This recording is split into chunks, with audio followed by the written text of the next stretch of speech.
Hello, everyone. Welcome to Quantum Healthy Podcast. Today, our guest is Ken Cedar. Now, Ken is the executive director of Science of Light, which is a nonprofit. And since 2012, the Science of Light's mission has been to raise awareness of mal-illumination. And Soul's mandate is to provide for leading edge nutritional light technology that reduces the risk of the indoor epidemic of mal-illumination. His lifelong passion for light and its effects on human health and behavior stem from his mentor, Dr. John Ott. Now, Ken was past founder and CEO of Ott Light Systems in Santa Barbara, California from 1987 to 1998. And Ken and his brother Len are full spectrum light and sad light therapy pioneers. Ken is both fascinating and inspiring, and we cannot wait to have him inspire you with his lived wisdom of daily light hygiene, which is essential for our human health and reducing the risk of disease, which we talk about on this podcast all the time. Welcome, Ken. Andeea, a pleasure to be here. Welcome. So we thought we would start with your story, but pre your story, we'd love for you to just, our audience is not familiar, may not be familiar with who John Ott was and the significance of you mentoring with him and knowing him and this beautiful light that you've created, being inspired by his work. So we'd love for you to tell us who John Ott was and then share a little bit about your story. Sure. Thank you. I'd love to do that, Andeea. Well, I met John Ott through a mutual friend, actually somebody that I was working for at the time, that introduced me to John somewhat serendipitously by showing me a video, or whatever they called it in those days. This is 35 years ago. It showed me something, and it was some of John's work that he was doing for Walt Disney. John, for starters, was a banker by trade. That was his business, was banking. But he had a passion for horticulture and even had a TV program, I believe, in South Florida, I think is where the TV program was. Whatever the case, a passion for horticulture. And he was also very much into photography. And he was an innovator in a thing called time-lapse photography. Basically, the speeding up of sequences. I mean, John was so into it. I recall, I don't remember what he was filming, but 2 years he filmed the same subject, only to watch it in a matter of minutes. 2 years speeded up. But the point is, John was basically a lover, as I've already mentioned, of horticulture and photography, and he put the two together, and he started doing a lot of work for Walt Disney, in addition to being, a professional banker. While working for Disney, John was asked to create the, what do we call it, the pumpkin for the movie Cinderella that Disney did way back when. So John was noted as a photobiologist, a pioneer photobiologist, and a wonderful serendipitous story. Again, I like that word serendipity, was that John was making the time-lapse films of this growing from seed, to the full plant of a pumpkin. And he was having a problem for some reason in his indoor studio. And I think at the time he may have been in Chicago, so he was working indoors. Whatever the case may be, I believe that pumpkins have, as they mature, both male and female flowers are part of its growth. And for some unknown reason, John was only getting either male or female, either or, but not both, which was basically stunting the growth of this pumpkin, coming into fruition. So he went to Disney, quite, concerned, not knowing what the problem was, and said, I'm having a problem. I can't seem to grow this. What do you think about we give her a carriage instead of a pumpkin, a tomato? And Disney said, I don't think so. No tomato. I want a pumpkin. So, of course, John went back to the drawing board. And when he started the whole project over again, lo and behold, by coincidence, a fluorescent light overhead in his work area's lab went out. Didn't give it much thought the way he told me. Went to the hardware, picked up a bulb, stuck the bulb back up there, started the project again. Now, days or weeks, whatever it took, into the project, instead of having either all male or all female, he started to get the opposite of what he did not have prior. Scratched his head and said, my goodness, opposite. What changed? He looked up the fluorescent light was the only change that occurred, and that was the beginning of his recognition of light's benefit to not just knowing, of course, sunlight and growing outdoors, but the recognition of indoor, especially how light affects, if not wellness for humans, he wasn't quite into that at that time, but certainly the growth of a plant. And that was the beginning of sorts of his research, really getting into the fact beyond his time-lapse photography and his horticulture, but starting to do research of what became known as photobiology research. An incredible, incredible guy, like I say. I stand on his shoulders. He's a one-of-a-kind character. Anybody that has not heard of him, I so encourage, and they can get it free, by the way, at our website. You can get it, one of his books. It's out of print. They sold over 3 million copies of Health and Light. I mean, it'll blow anybody's mind if they're into reading about the late Dr. John Ott. As I say, it's at our website free, and I think it would be great reading for somebody who wants to expand their light knowledge. Oh my gosh, I didn't realize that book was on your website for free. You know, I looked up that book and it was like $250. So I went to the library naturally, and that's how I acquired the book. And Laura, if you're watching this on YouTube, Laura's holding up the book. So I that's I it. didn't know it was out of print. I think I just got a secondhand on Amazon. I think I got this is a while ago. This is like 2 years ago. I got a secondhand copy. So Yeah, Well, that's awesome. if you go to our website, I believe we have two websites. yeah. One is scienceoflight.org. I'm pretty sure that if you go to scienceoflight.org and in the navigation, you'll see Dr. Ott. If you click on it, the drop down will bring you to multiple choices. One in particular, I believe, is his books. And if you click on the book, I believe right at the page for the book, if you read a little bit below, I think is where we offer it free. If I'm wrong by any chance, anybody pop an email, they come to me, I'll happily make sure that you get a free PDF copy. Great reading. I was Awesome. on the website and I did see it. I saw the Great. option of the Okay, great. PDF, and I'm not finished it. I'm still in it, but he's like, it's funny that he was a banker because he's Yeah. such a scientist. Like he's constantly experimenting and experimenting with like he had TVs and rats and And you know, and if you mice look at Laura, if you look at the website too, the Science of Light, there are some very short video clips of some of his work. I mean, shocking information about television and radiation, I know. and cell towers and things of that nature. I mean, the guy, I tell you again, he was really, I think, first and foremost, an observer of nature, a great scientist. Is observation. Mhm. But some of the stuff he brought to the world, shockingly amazing. I mean, he identified conventional, standard old fluorescent light tubes, or fluorescent lights in general, that light, or at least have lit most of the world, other than maybe now LEDs are a big deal. But fluorescent lights, he demonstrated clearly with his time-lapse photography that fluorescent lights are cancerous. And so, I mean, it's shocking. As a matter of fact, I'll digress a bit just to support that. Although there was multiple research regarding the subject matter, the U.S. Navy did research. I don't remember the detail, but I think it might be at our site also. But they had sailors on board ships, you know, the reflection of sunlight, of course, from the ocean, comparing the cancer. I believe it was skin cancer, more than like that. I'm sure it was skin cancer. They were comparing sailors on board ship for skin cancer compared to sailors on shore, you know, admin workers in offices with computers and fluorescent light. I'm going to lead the witness and say, guess who had more skin cancer?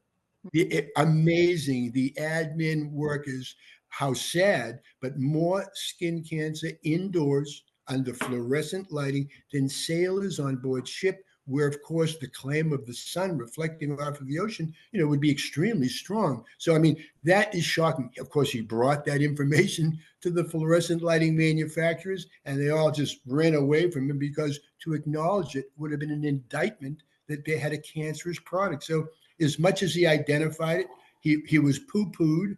The world never came to really hear unless you read some of his work. But if you think about it, you know, all these instances of cancer, of all things, skin cancer, cause more indoors. So as I say, some of the things that he identified were so against the mainstream it was like pushing the ball up the hill, but he stayed with it. As you said, not only was he a great observer of nature and a heck of a scientist, like I said, this guy just kept plowing along inch by inch, writing his books and doing his things. And literally millions of people, fortunately, have followed some of his work in days gone by.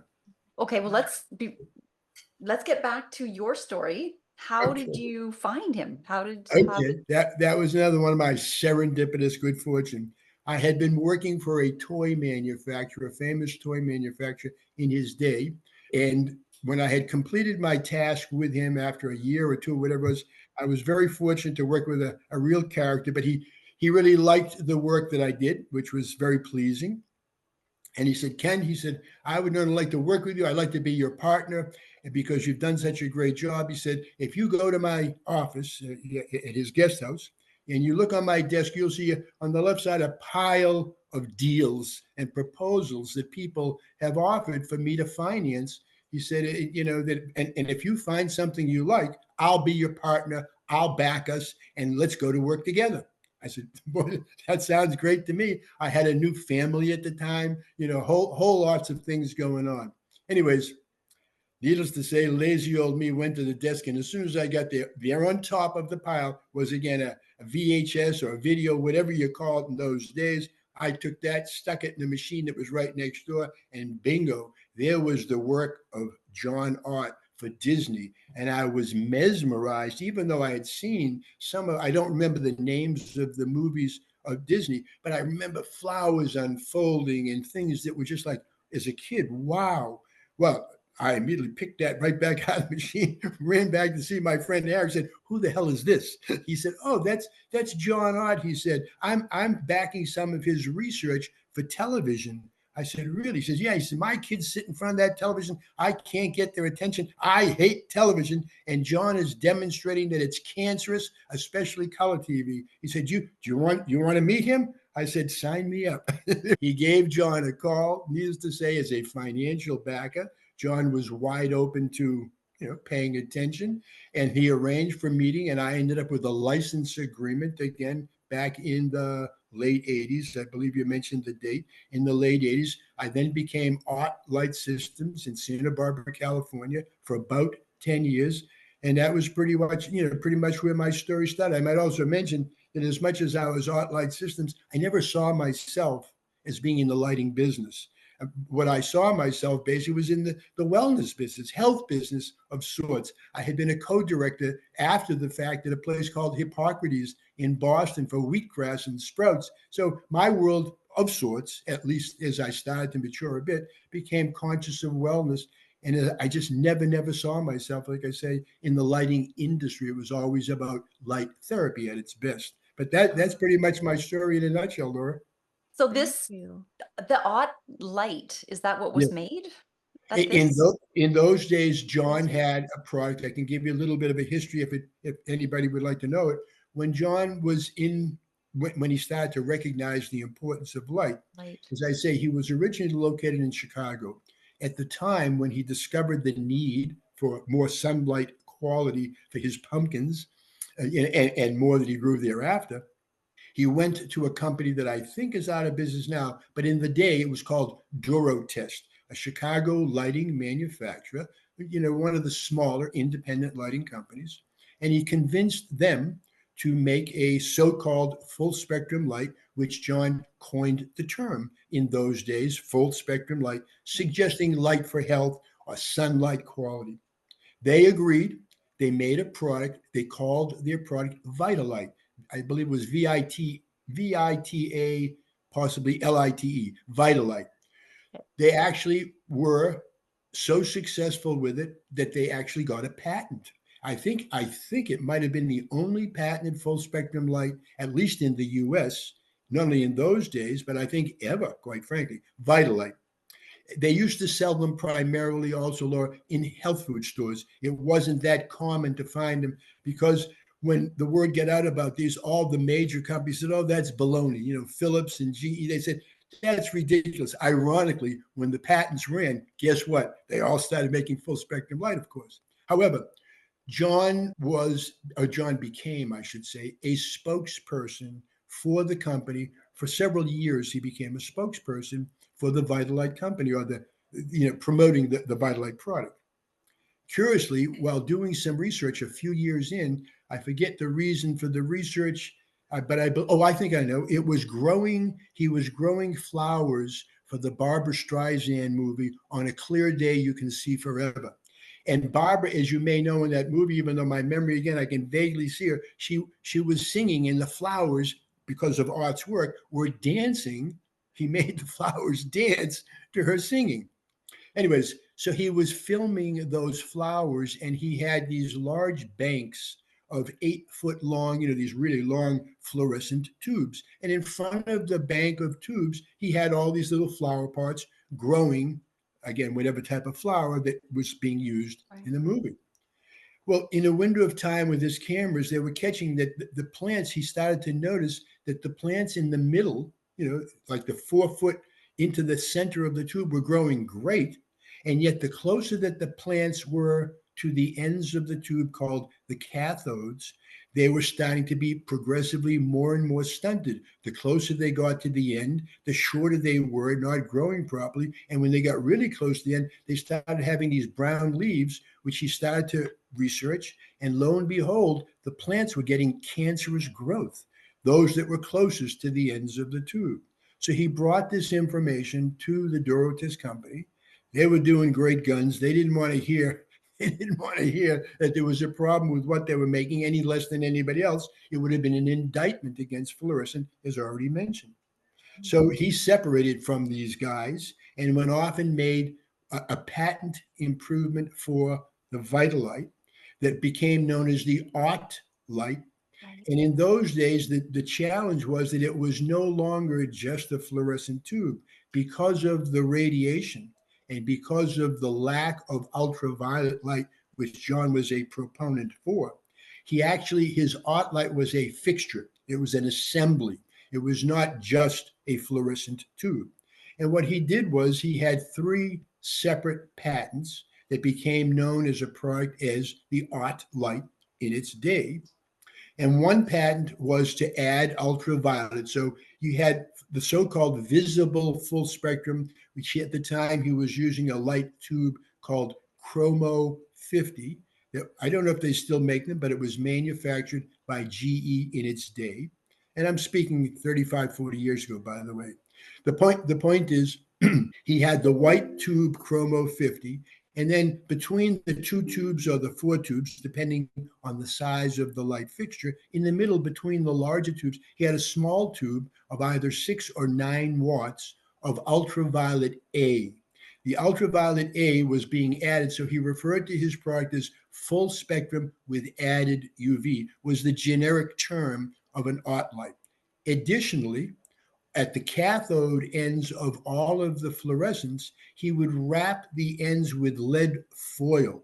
And as you know, if you go to the dentist, Laura, how they put that like a vest on you when they take an x-ray to protect your chest from the x-ray.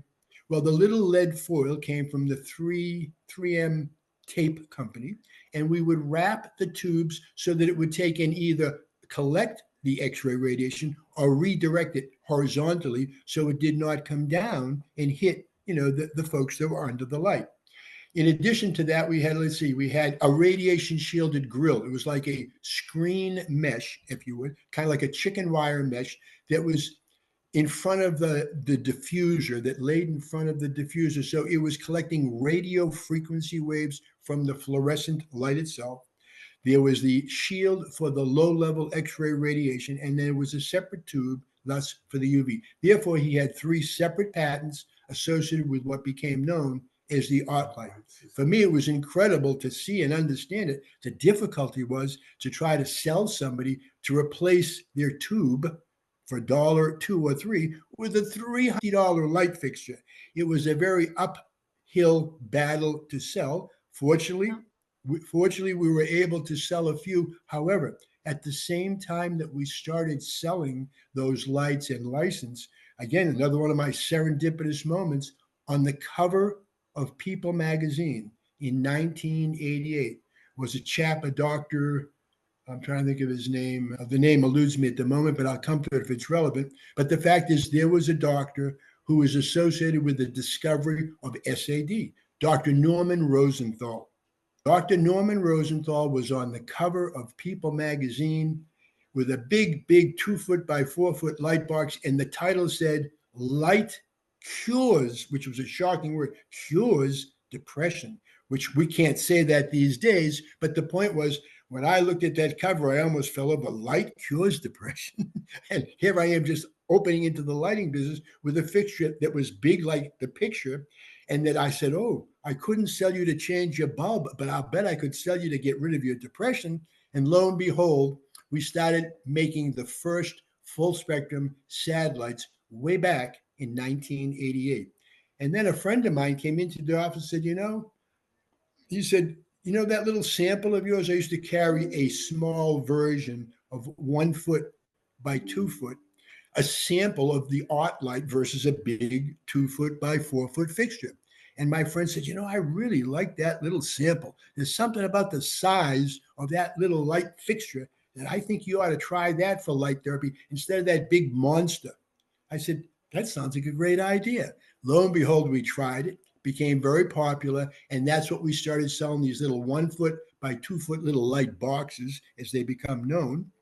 And that's where we kicked off, and where we actually went from Ott light, sort of sidestep to Tidbit. We were selling Ott light, but we were really selling those SAD lights. That's where our business started to flourish, because of the size and the price associated with depression was a heck of a lot easier than replacing a bulb for $1 with a $350 light fixture. But that, again, is how I got into the business, and that's how we survived in the business. By coincidence, that People magazine changed my whole direction. Oh, wow. This is one of the reasons why I tell people your light is the only one I trust. Like, people will ask me about SAD lamps, and I only refer to you guys because and I'd actually hadn't heard that part of your story before, Ken. Thank you so much for sharing the history of the SAD light, and because we're going to get into your light. So I think that's it's a good segue to where we're going.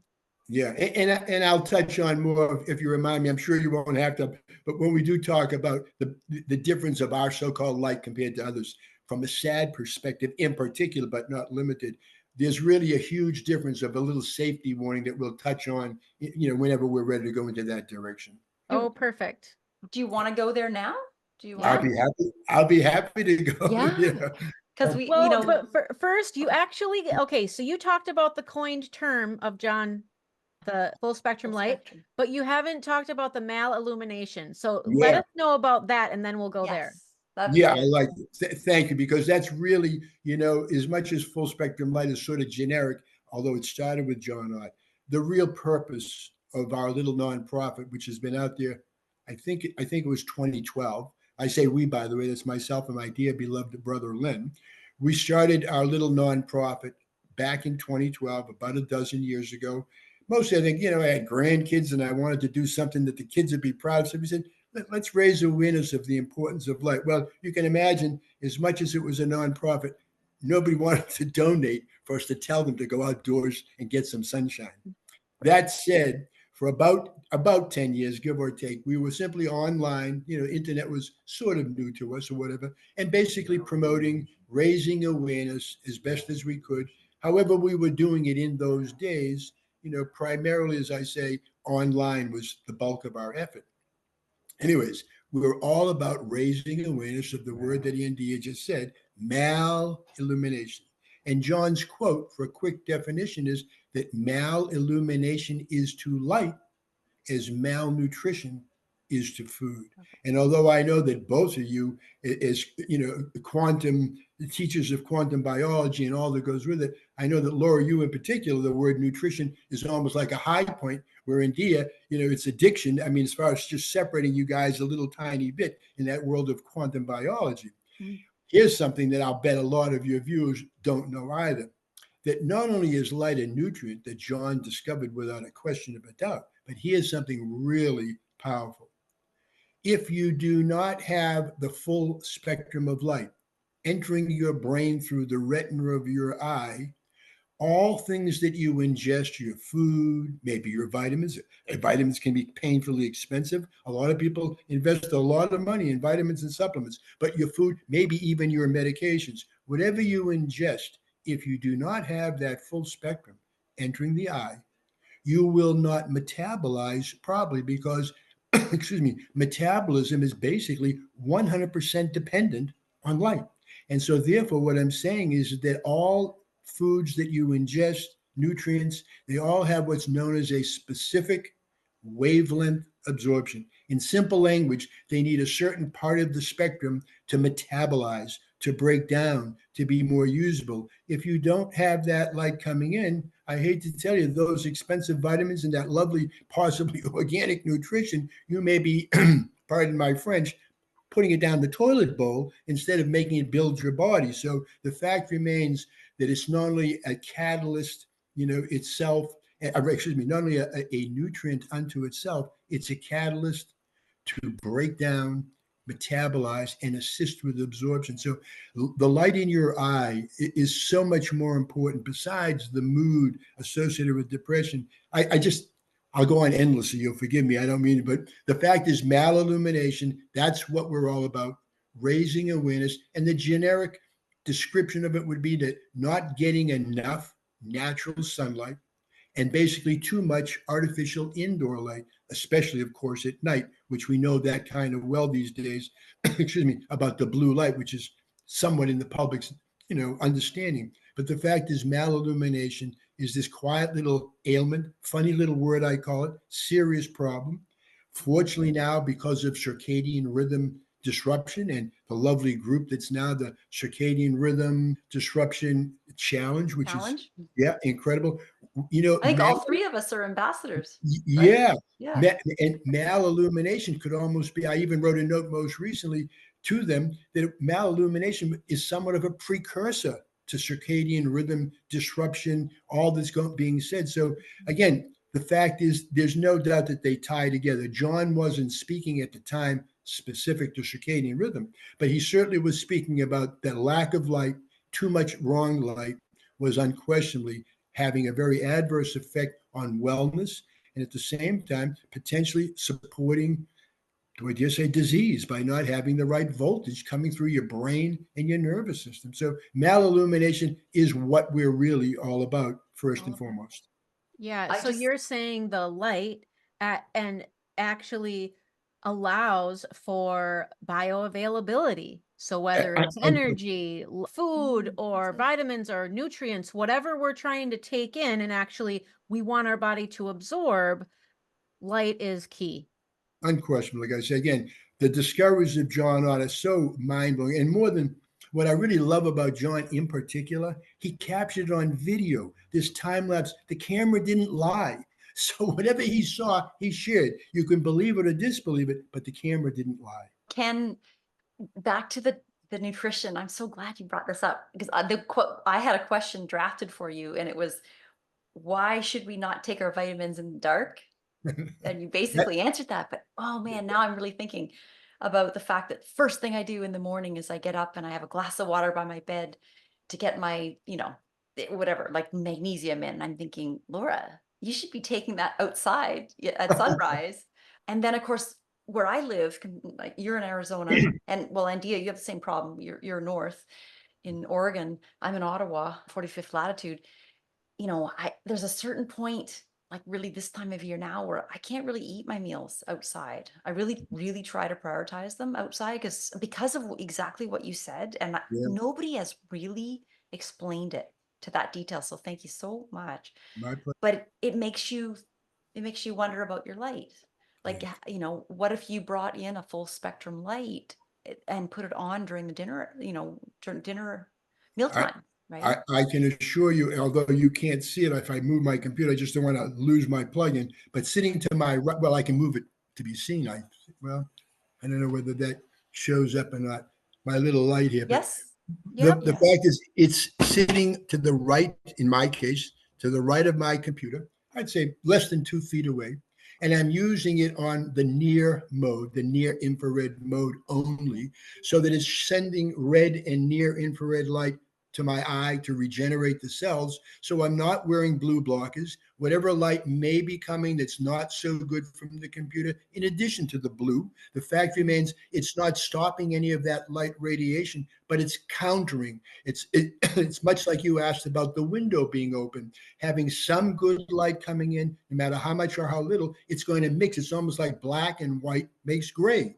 So it's countering some of that radiation, and it's something that I use. But what I was going to say as far as breakfast, when I wake, I happen to be up very early because I like to meditate 3 a.m. in the morning. Oh And my so goodness. I'm asleep between 7 and 8. But I found that the inner light, quite frankly, to digress for just one moment, is even more important than the outer light. We can talk about that all day long, but the fact remains I'm up very early and I live under red light at that time just so that it doesn't disturb me, other than I'm wide awake just because I'm sort of programmed after years of doing it. The fact is, though, when I come to breakfast, I turn on my little light while I'm having my breakfast. And so my little light panel is showering me while I'm having breakfast. It's 2 modes, our little light panel. We have 2 separate modes, which kind of makes it a little bit unique compared to anybody else that's out there, at least I think. One is full spectrum and near, very quite bright. It's a 15-minute time session that I do before I start to eat. And then when I'm ready to eat, it shuts off after 15 minutes, and I put it on to what we call the near mode, which is very soft and gentle, and it's showering my face region while I'm eating. So I'm getting my blast of full spectrum. I'm getting a blast of near while I'm having breakfast. And I really and truly, I really swear, but without trying to sound like an advertisement for what we do or light in general, after all these years at 70, almost 79, quite frankly, I think I've got more energy probably than most. I'm sure my beauty rest may not be working, but at the same time, whether it be the collagen or the overall wellness, I swear that the light is really a major component. In my case, along with sauna. I love the sauna. Been doing that over 70 years. And I must admit, meditation, without a question. I hope that your audience will at least check it out. I'm not speaking about religion or philosophy specific. I'm talking about just simply learning how the mechanics of the mind. Meditation for me was such a game. And now, because of my good fortune to have had a couple of epiphanies, I think they call them, shocking. It's made really, I mean, I'm moving toward the word retirement, but that inner light, Laura and Leah, to digress from what we're talking about here at the moment, nothing is more important. But again, I'll get off that. That's another subject some other day. But that's a gem for us that we will take in and keep and hopefully meditate on. Oh my goodness. Can I ask, the light that you just showed us, I mean, people listening won't be able to see it, but it looks like a little panel. I don't know, is it 6 inches or a foot high? Yeah. I think it's about 5 by 8, give or take, approximately. About an inch thick. It's a little light panel, in general. Is that the Photovites? Yes, that's exactly correct. That would be a product at our website called Photovites. It's primarily a therapeutic light versus general lighting, meaning that it's usually on a tabletop or desktop aimed toward the user, purposefully to absorb the light that's being emitted. The bright light, which would be there's 40 little LEDs. Half of them are in the near infrared, a wide band of multiple 5 different wavelengths of near infrared, so that the 5 together make kind of a wide band, if you would, of near infrared. So we have 50% of our light output is in the near, 50% is in the so-called full spectrum with a little trace, a very safe trace amount of ultraviolet. That therapeutic light is ideal for SAD sufferers. It's ideal to set circadian rhythm each morning, as already mentioned. It's ideal for the nutritious side of light, as we've already mentioned as well. That's why we call itself photonutrition. It is basically, I would use the word therapeutic if your doctor prescribes the light, at least in the States, I think years back, if they prescribed it for depression.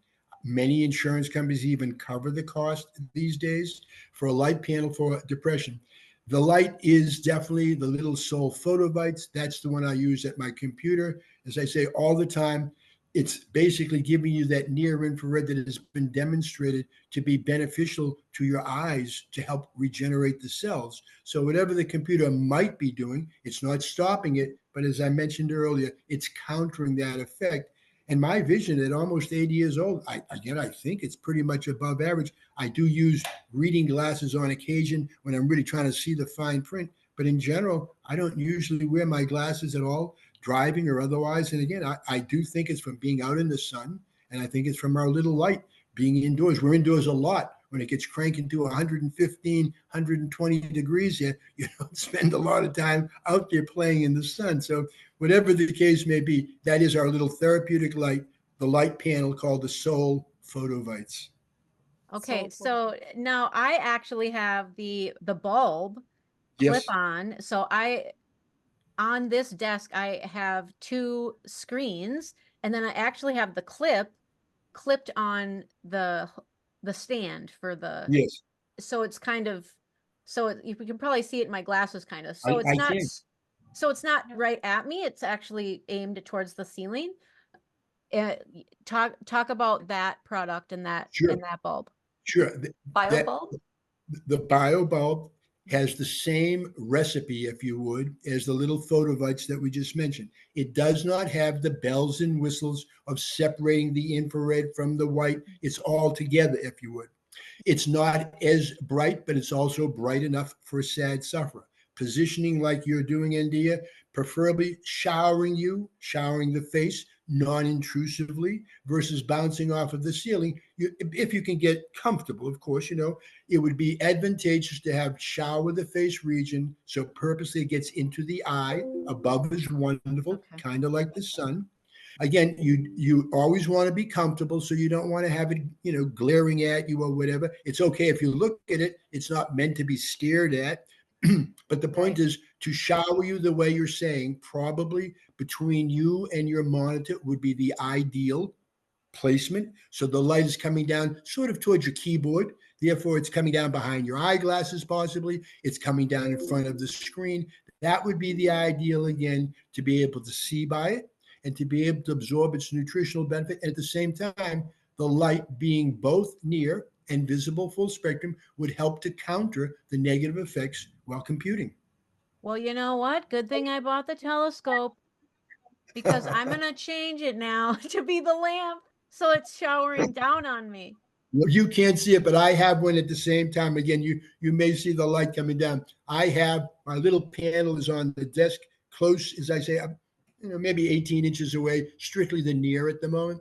But I have my light bulb and a floor light in our telescope showering the whole area. Again, that's the ideal of. Unfortunately, our stuff is expensive. I'm sorry for that. We're still in debt making these darn things. But the point is, as a little nonprofit, the day will come. Hopefully, we'll get paid back. When we sell enough of them. But the fact remains, they really are truly beneficial. So much, do I dare say, not so much better, safer, and we'll touch on that, than any other light, including all other full spectrum lights. There really is a major difference that I will share whenever we get there. Yeah, well, I will say that it is a very, very well made light bulb. I've never had a light bulb like this in my life, and I use mine every single day. I absolutely love it, especially this time of year. I Yeah. really, really love it. Okay. So let's just go through though. I saw 3 products on your website. Yes. There's do you say Soul? SOL, Science Yes. of Light, right? Science of Light Yes, is the you are. That's acronym. right. Science of light. And what a Okay. coincidence. Soul is in Spanish for sun. I know, nice pick. So the Soul BioBulb, right? That's the clip-on one, right? Yes. Okay. The bulb, there's actually technically there's 2 iterations. One is the little panel that we've touched on, Soul Photovites. And then the light bulb, the BioBulb or Soul BioBulb as we call it, we put it in 2 different delivery systems. The Right. least expensive is a little clip-on with a cord and a switch that you can, people are sort of familiar, you can position it wherever you would like or wherever it's convenient. And then the same bulb is in a floor light, which is telescopes up and down. It's very lightweight. It's easy to move around. Quite frankly, I love the floor light. We did not design it. A friend of ours designed it. I just, something about it, it's so zen and so simple. The floor light is something, we actually sell a lot of all of them, but the floor light is extremely popular just because of its convenience. But the delivery system is all that changes. The bulb is the same for both. The recipe is the same as the little panel. The difference is the volume of brightness. The light bulb at about 2 feet puts out approximately 10,000 lux of light. That's a number that's associated with SAD. Most people that are checking out SAD, they often suggest that you get a light panel or light box with at least 10,000 lux.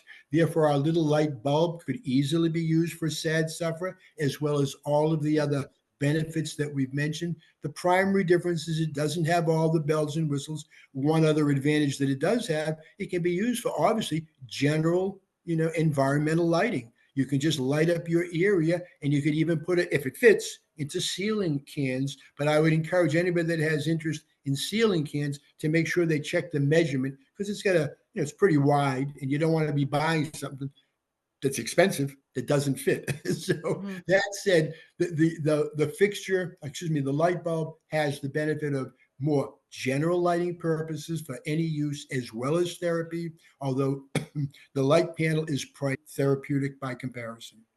Okay. If you were going to travel with one of the technologies, which one would you pick? The panel for the panel in my mind, first of all, it would travel the best as far as breakage. That's number one. Number Right. two, it's something that I just so encourage everybody, especially now. I'm hopeful that your audience is tuning into the circadian challenge, the circadian rhythm challenge.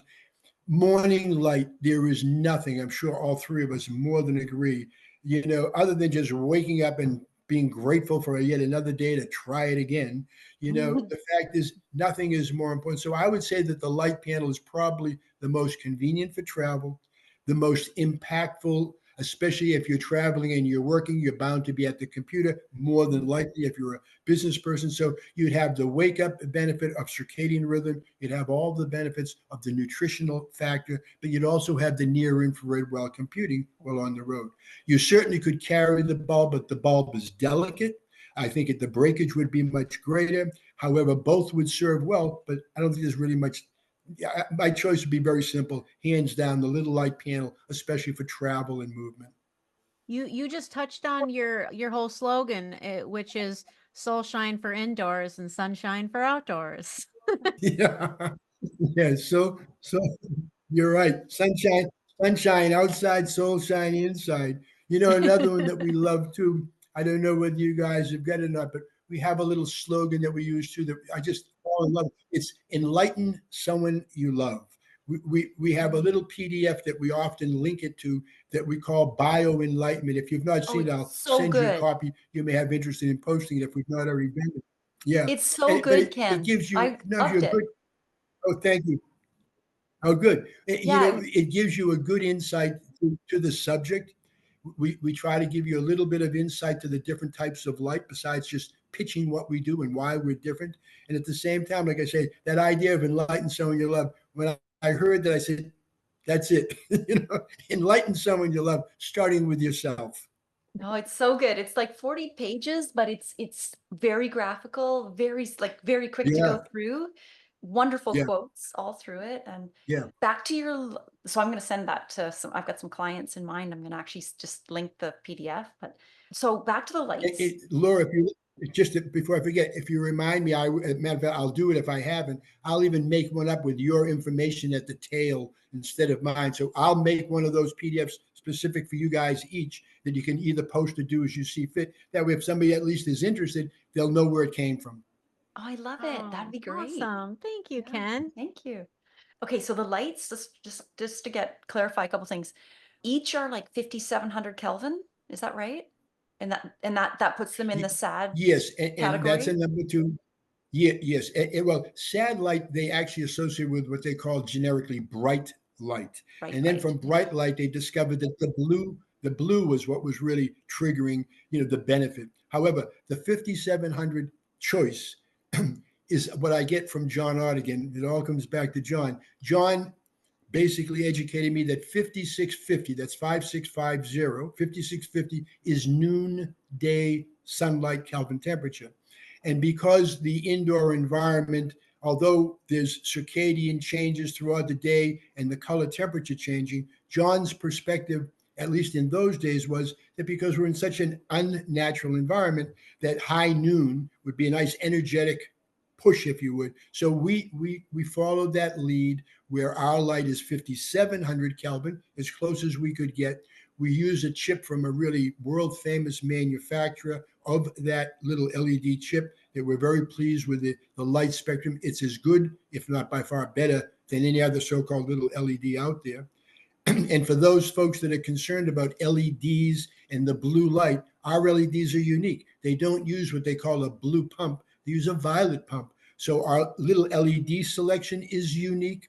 It's not some of the concerns of the blue light of regular LEDs. And even if it were, and it's not, by putting in 50% of the near, it counters any of the blue. So the fact is, our little light panel or our bulb is really qualitatively different in many respects. And if you're missing the red side, the rich red, which we have, I think our red CRI of the full spectrum, I think it's 98 CRI, our what they call R9 red, which is very high. Most LEDs are very low with what they call the R9 red. Therefore, it's very beneficial to not only be a fuller spectrum, but excellent for eye health in particular. But by bringing in 50% of the near, we're giving you a representation of sunlight that's natural. Noontime sun is approximately 50% visible and 50% near infrared, which is what we are. And then the lights, they have a trace of UV, correct? Just a trace amount. It falls UVA that falls off at 350 nanometers. It's just a slight amount. It's basically good for nitric oxide, but in general, it's been proven to be extremely safe. We've never heard of anybody, actually never heard of anybody, even when we were selling Ott light, that had a lot more UV and had added UV. In all those years, never had a lawsuit, never had a complaint, never heard anything negative of any of our customers in over 10 years of Ott light. So the UV has gotten a very bad reputation that you may well know. When I started, again, to digress a half a minute, started back in the late 80s, it was at the same exact time that I started selling an expensive fixture, Till That People magazine, that made it more palatable. But at the same time, the pharmaceutical companies were now introducing what I call this goop to put on your skin to protect you from the killer called the sun. So That's great. You know, the what would I call it? The promotion of the deep-pocketed pharmaceutical companies to blame the sun and to zero in on ultraviolet was such a sin. It was. I say it again. I'm not opposed to good pharmacy. I'm not trying to be holier than the pharmaceutical company, but to suggest that something's bad when it's not, and to suggest something's good when it's not, that doesn't feel real good to me in general. You know. And I'm a great believer that, you know, integrity, it's kind of important.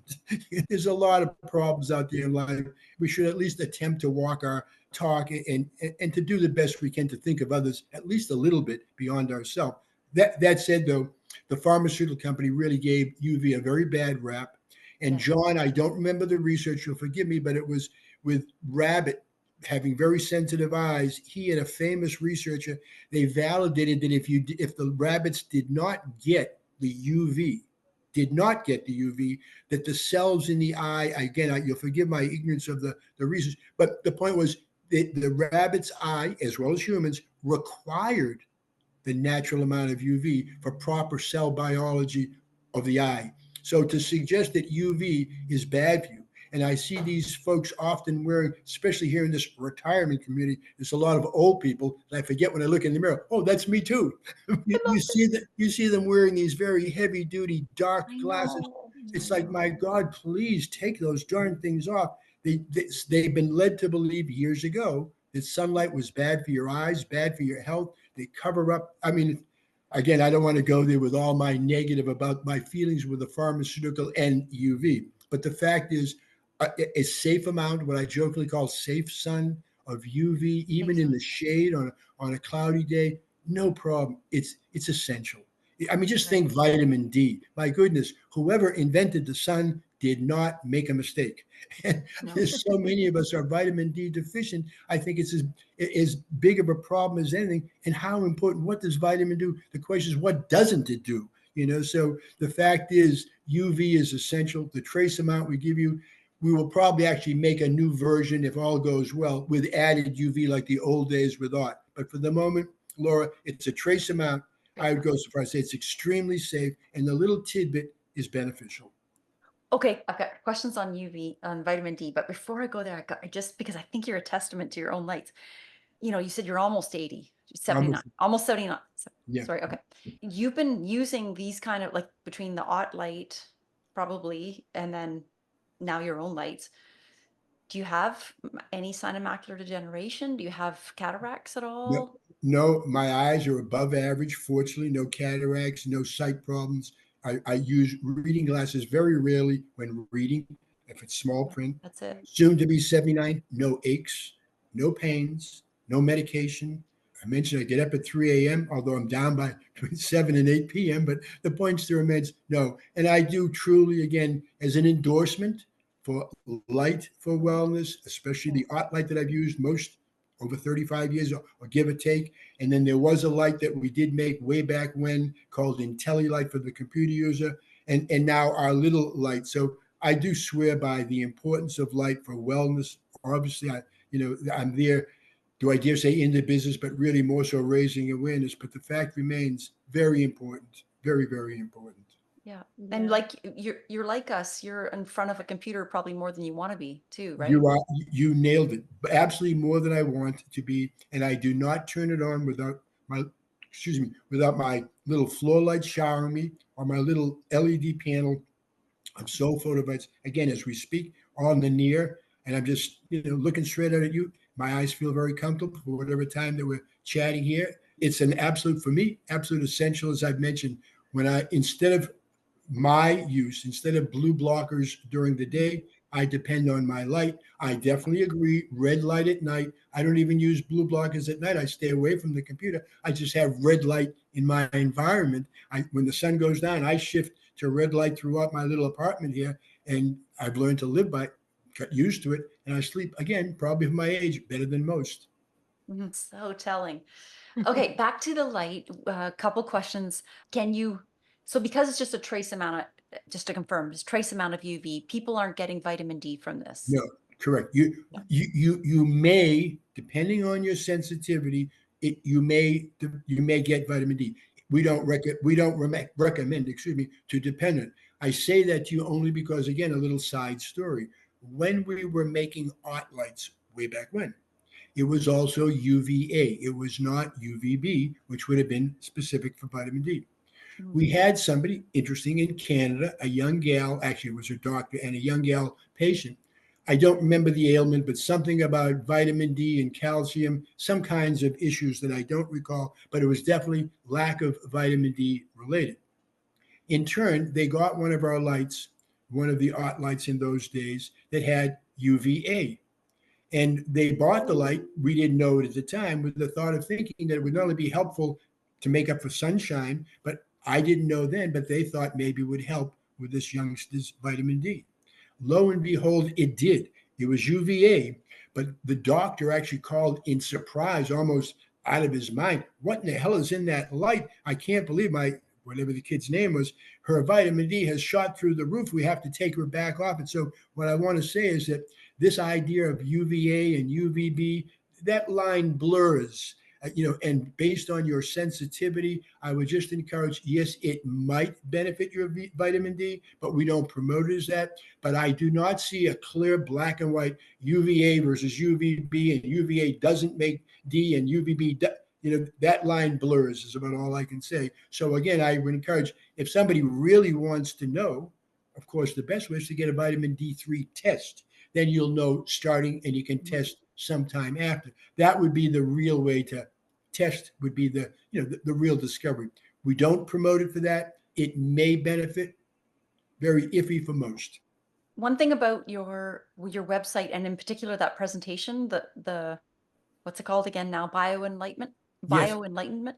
Yeah, lots of good stuff on there about why LEDs, there's like it's almost like a light eye Yeah, hazard, and how it's the blue is not, it's wrong, right? It's not full that's right. spectrum and all these things. So I just want to let people know that they could learn a lot more by going there. And you have a lot of wonderful information on Thank you. it's I almost appreciate. like a presentation as you go through your website. It's really instructive. Yeah, I think that that little PDF that we're talking about, I find that personally, it's more of a little book where instead of going to the website, you can get lost. There's so much, but that Mhm. little thing, it's like page after page, and they're kind of Yeah. quick and fast. And I like to believe that you get it. It's like, I didn't know that, or that makes sense. So I think that that's a wonderful Mhm. presentation. I appreciate I that. do. I do And I'll too. mention something that you led into, Laura, with respect to whether it be SAD light or a differentiation between our full spectrum light and everybody else's full spectrum Yes. light. If Yeah, you I hear that. when I started with John, he was not interested. He was focused on ultraviolet light at the time and the full spectrum.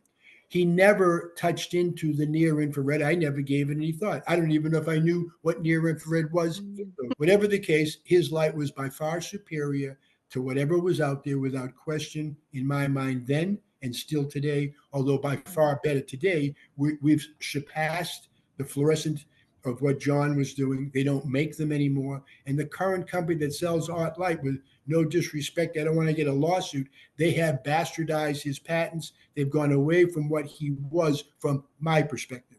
Again, I'm not wanting to point the finger, but they're not, what they call Art Light is not the Art Light that I remember. And as far as what the LED, any manufacturer, if you are making LED, so-called white light, full spectrum light, natural light, daylight, whatever you want to label it, any light source indoors that is lacking the near infrared is harmful to your biology. That's according to Dr. Alexander Wunsch, a Mhm. German scientist who's one of the top in his field of photobiology. I learned that from him. I would encourage anybody to check that guy. There's another genius. He's a heck of a genius. Another great guy that I love, Dr. Jacob Lieberman, Light Medicine of the Future. Can't Yep. say enough good. He was a student of Art. The forward of his book, Light Medicine of the Future, was by John Ott. The fact remains, Jacob Lieberman, I would applaud and encourage anybody to check him out. Alexander Wunsch, another one. There's a few real superstars out there. We make a light. We're not the genius that these guys are. If you really want to learn about the benefits, check those guys out. We're more about making a product and supporting what they're educating, what they're teaching. Something I did learn on the website was, I think it was somewhere there, is there's a quote. There's a lot of quotes, and I love the quotes. And I don't know who said this one, but it's on sleep. The bigger the contrast between night and day, the better you will sleep. And Yeah, so that made me really think about your light, like yeah, where, especially the winter, yeah, again in Canada, we're indoors so yeah, much, and we're not getting the lux, right? Like to step outside on a bright sunny day, yeah. I don't know, 100,000 lux maybe. Correct. But That's what they say. inside, all I did was use my phone with the lux meter, and Yeah, it's so depressing because even though you have these lights on, it's so small. dim. So your light, I don't have one yet. Anybody listening, it's on my wish list. Birthday and Christmas are coming up. But anyway, yeah, I could really see the use to help your sleep, because it would just give you more full spectrum light when you can't, if you, in those scenarios where you can't get outside, you Yeah, get more in the day, and then you need that darkness, right? You need the darkness at absolutely. night. It's Yeah. dark, as dark, but they found that if you even a little bit of light at night was affecting melatonin, even a slight amount. So the darker the better. The more light during day, with sun up, lights on, sun down, change to red. And I think Andeea will get a kick out of this. I think I read or saw something of hers recently about kicking coffee. I think she said something about coffee recently. The I beauty of did. our Yeah, the beauty of our light is that if you're using it during the day, mostly with the near, if you're at your computer, but if you feel like you're getting a little sluggish, you flip that back to the white light or the full spectrum. It will give you a boost just like a cup of coffee without the caffeine. So the fact is, what the light is, obviously, light is visible radiation. That radiation is energy. Your eyes are an extension of your brain. They're an external component of your brain, technically. And the fact remains that light, 98% of the sunlight energy, if one was naked in the noonday sun, 98% of the energy would enter your body, not through the largest organ, the skin, but through the smallest organ. 98% goes straight to your brain through your eyeball. So in fact, again, the importance can't be overstated. The time in the morning of bright light through the day, whether it be for that boost or the near infrared while at the computer. Again, I could go on endlessly and turn this podcast into a weekly instead of a day.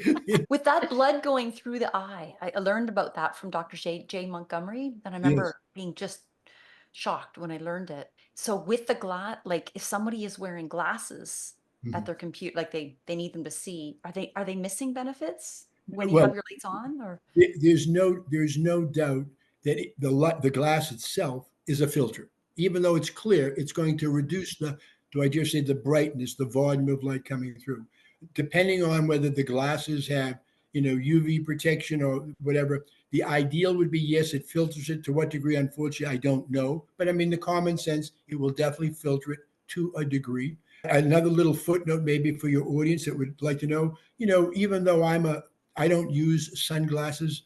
I use the visor in the car if I need when driving, or one of these, to see with my hand. But the point is, John Ott got me to take off my sunglasses 35 years ago. you However, did. he also gave me a wonderful tip that I'd love to share with you guys and the audience. If you do feel the need for sunglasses, whether it be all time, depending on where you live, or whether under certain conditions, John recommends do not get these colored tinted lenses. The only sunglass to use, according to John, is natural or neutral gray. And the reason for that is that the gray filters the light, in this case, sunshine, and filters all of the colors equally. Where any other Oh, color, where any other color, the light coming in from the sun will hit the lens and will turn the sunlight primarily into monochromatic. So if you happen to have a green lens, although I'm not finding fault with green light, but you don't want to have only green light. It's like, you only eat broccoli, that's all you eat.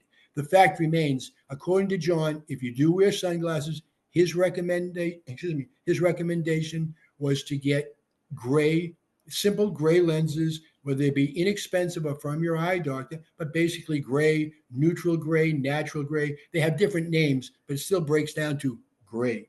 And here's yeah. one more wonderful anecdote about John. It just dawned on me. I forget the name of the ball club, baseball, but they were losers year after year after year after year. And somebody, the manager, came to John Ott or knew John Ott, and whatever the case, asked John, what can you tell us that we can do, for color or light? And, we'd love to win the pennant. I think that was sort of the way it was said as a joke. John advised him, if my memory is correct, I believe that the hat visor, I think was commonly green, I believe. John advised them to make it gray. They changed that year to gray. They won the pennant. Wow. Oh, wow. Now, the fact remains that I'm not claiming that that's the case, that every ball club, but all the ball clubs then changed the color of their visor. The fact Wow. remains the color, whether it be the reflection or whether it be the color itself, it's amazing that how important we take it so for granted, completely understood, who doesn't? But the point of the matter is it's so much more important. I mean, you've heard things like the blue plate special in the restaurant, all these different things, that there was a reason behind those names that came about, whether it was to make you eat less or make you eat more or whatever the case may be. John, one more before I forget it, there was a restaurant, I forget the name, in a hotel, you may be familiar with this, that John used to eat at often. And when he was doing his earliest work with UV, the restaurant inside was lit up with, I think, black light UVA. And John ultimately asked the folks that were running the restaurant, wanted to know if he could see their records of absenteeism. And they found that there was almost no absenteeism that he associated with the UV being beneficial to killing airborne bacteria. At the same time, benefiting all the employees. The records were so dramatically beneficial to be in that UV environment. So again, like I said, there's so much anecdotal information, but for the idea that UV is bad for you, or that sunlight in general, it's just for guys like you. I thank God you're out there sharing the message to wake people up. It's critical. It really, really is. The circadian rhythm disruption again. It's like I feel like I'm passing a baton to those guys. I'm so happy of what they're doing. This challenge to start to really, really start an enlightened movement. That nothing. It's free. It's outdoors. Step out even on a cloudy day. Change your life. Change your life. And Ken, I heard this recently about the fact that this time, we're going to look back at this time as a light revolution. I think so. I think so. I think that's great. Laura, again, the idea of it all, I mean, just the common sense. When I was a kid, you couldn't get us to come in from play. Now you can't get kids to go out to play. So everything is upside down and inside out. And I look forward to that. I would love to see that we look back at this particular time and say, that's when the light changed. So I'm pleased. Yeah, I'm pleased to be part of that awakening. You guys, You are. I'm trying to think of Circadian. Who am I thinking of? Oh my goodness, Meredith Oak, and quantum biology and collective. Yep. And what's going. There's so many good things in the midst of all this, pardon the pun, all this darkness. There really are sparks of light that are so encouraging. That is actually, Meredith is where we first heard you. I don't know if you were, that was a while ago. So Andeea, I don't know if you were on that, but that's the first time I heard you, Ken. Yeah. I think that I initially did her first book report on John Ott. I think I'm the first guest, then followed by Jake Lieberman. But I did a podcast, which she told me, she said, boy, you were one of the top 10, which was a surprise because I'm a speed freak yakking away and I just ramble on. But it was pleasing to see that the information was really well received. So again, I couldn't be happier for us. We got a lot of activity because of old Meredith. God bless her. That episode blew my mind open. And I right away, like, that's right around the time when I contacted you, which was over a year ago now. We are out of time, but I wanted you to touch on the alcohol studies that you have on your website, just for the people listening that are in recovery, the unique findings from those. Yeah, I only am familiar top of my head with one, but That's again, okay. my wonderful serendipity. We go again.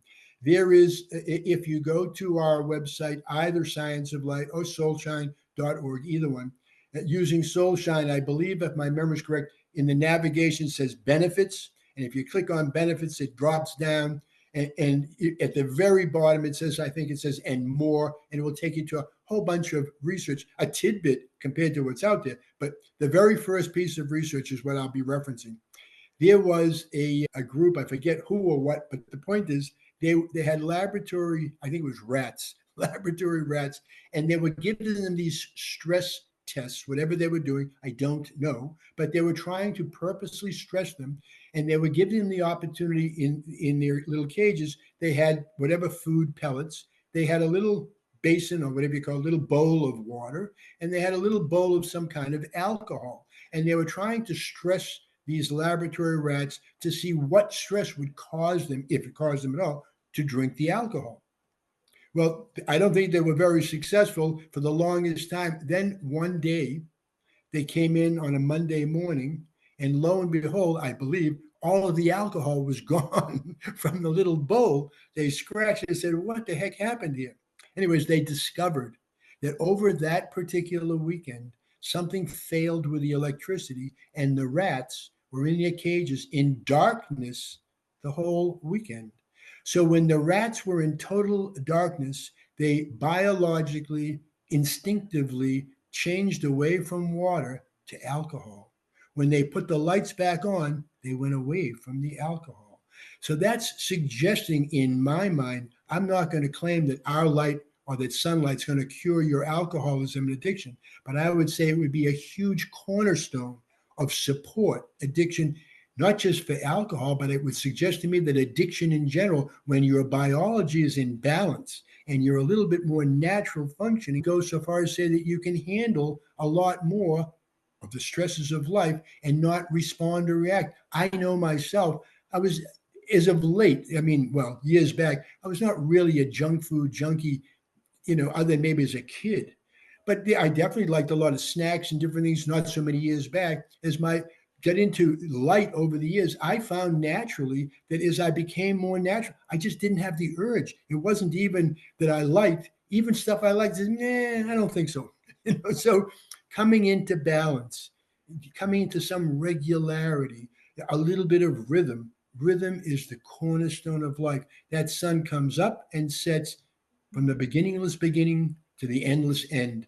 If you're out of that rhythm, guess what? You're going to wobble, and Yeah. that wobble will be defined with each of us very differently. But one thing's for certain, you will not be at your best. So again, I encourage morning sunlight, even before our light. It's free. Step outdoors, get that light if possible. If you can't, well, we'd love you to check us out. But the fact is, that was addiction. I was saving that, wanted to surprise you with that, but you got there before I did. I thought that was a No, great, you're great tip. you're good. And Ken, just so you know, I love all the points you made there, and there is research that shows that balanced circadian rhythm Uh-huh. will lower cravings. And as we all know, addiction is a life and death disease, and the cravings can lead to return to use, Sure. which can lead to an overdose. So definitely the circadian rhythm supporting that. Yeah, it can only do good. Yeah. Laura, do you have any questions for Ken before I ask him our signature question?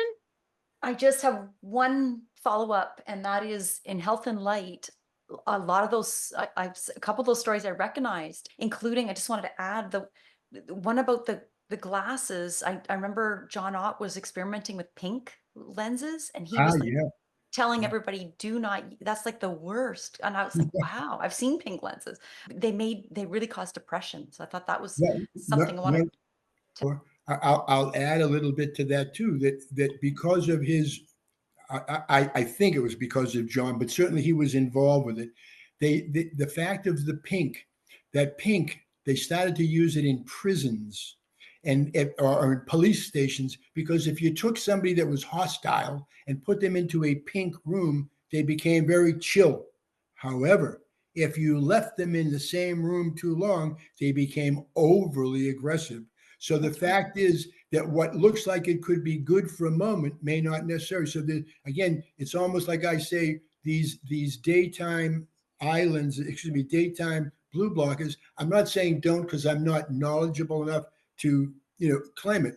But my feeling is, if it's a colored lens, yellow or any other color, I'm not so sure that that's ideal when it's usually a white, more natural light. At night, different story, red. But the fact is, the pink rooms became very common in police stations, military holding tanks, to take care of aggressive people, but they couldn't leave them long, because too long and they became worse than they were when they put them in. Wow. And Interesting. the other follow-up, just quickly on that, so interesting about that restaurant with where they Yeah, had the UV lights, yeah, and they apparently at that point they had been working there 18 years, yeah. all the exact same group of men. They Right. never stopped working there. They just loved their work, and they had abnormal health. Like You are correct. yeah, and it wasn't like they had, they had started and were picked because they were really healthy. It was just a fluke that this group of men just all signed up at the same time, and they all became wonderful friends. And Yeah. yeah, just I want to follow Right. up that. Yeah, Yeah. some of John's information, it's just it's incredible, from the research to the anecdotal to his observations. I really do. I encourage, like I said, the book, we have a PDF, it's free. Please, anybody that has interest, check it out. It would be my pleasure to gift anybody that would like it. Oh, so You know, nice. there's a really great video about John Ott's work too on YouTube, and Uh-huh. I'll link that in the show notes for people to watch, because you can see his work in that video, and it's just so amazing. And it Yeah, reflects the book beautifully. yeah. I think there's a link at our page. You're probably saying, I think, Exploring the Spectrum with John Ott. Probably. It's Yeah, probably, yeah. whatever the case may be, I agree with it. I just so encourage. That's why we spent this time. For me, one of the most fascinating people I've ever really got to know. And like I say, not only observe of nature, look at the revolution, talk about a revolution. Not only Mal-Illumination did he sort of kick off this circadian rhythm concept without naming it, but Mal-Illumination, without question, I mean, that was the beginning of a real enlightening revolution. It started with dear old John Ott. Awesome. Okay, Ken, we are at the end of the episode. I want to ask you our signature question. What does quantum healthy mean to you? Well, I would say, having spoken all this time and being a bit wordy, I would say the very simple quantum response is balance, rhythm. I think any more than that, I'll leave to everybody's imagination. But to me, that's what's natural, is balance. Amazing. Oh, goodness. Beautifully put. Thank you. Well, Ken, thank you so much for taking this time with us. And a few things I want to single out. First, your optimism. You know, I wish my seniors in my life lived in the same complex that you're in, because I think they could benefit from just all the gems that you have in terms of quotes and gems and, all the wisdom about light. And just your life-changing message about daily light hygiene. Yeah. And now you shared too this, the inner light. That was very special. And thank you for spending your retirement along with your brother. It sounds like your brother Len, right? Yeah. To raise global awareness of mal-illumination for humanity, Yeah. and the need for, full spectrum light. And the last thank you, I need to read a quote. You may have said it, but I'll say it again. Of course, we have to quote John Ott. We are all light deficient, and this deficiency may be the source of our physical and emotional problems. I just want to thank you for carrying on the legacy of John Ott. Feeling emotional here. Thank you very much. And that was a quote of John's. And as I say, the best I can say, I'm standing on the shoulders of a giant. And you really, honestly, Ken, you are helping spark the light revolution that we are in today. I'm pleased to be part of that. Thank you very much, Laura. Thank you both so much. Appreciate the opportunity to chat. Awesome. Thank you, everyone, for listening, and we will see you next time. Thank you so much for listening to the Quantum Healthy Podcast. We hope you found some value in this information. And if you feel inspired, please share it and leave us a 5-star review. This will help us reach so many more people. If you want to connect with Laura, you can find her at laurakistmanwellness.com and Andeea at andeearay.com. Links are below in the show notes. Now, go find some sunlight and embrace your own quantum healthy.